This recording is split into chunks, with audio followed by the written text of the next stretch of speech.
সবাই মিলে কাজ করি প্রাণী সম্পদ রক্ষা করি এই প্রতিপাদ্যে এবং গরু, মহিষ, ভেড়া ও ছাগল সহ প্রাণী সম্পদ খাতে উন্নতির লক্ষ্যে নোয়াখালীর সুবর্ণচরে উদ্বোধন করা হয়েছে সুবর্ণচরে বাতান মালিক উৎপাদন সমবায় সমিতি।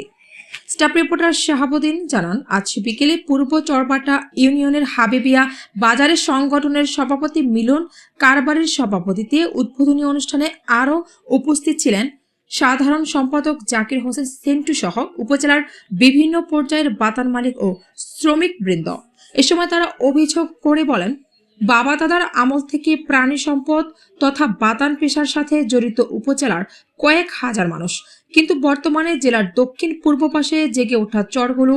কিছু ভূমিদস্যু কর্তৃক দখল হয়ে যাওয়ায় ও গোখাদ্যের সংকটে পড়ায় এসব সমস্যা থেকে উত্তরণের জন্য ওইসব চরকে দখলমুক্ত করে গরু মহিষ বিচরণের ব্যবস্থা করে দেওয়ার দাবি জানান তারা।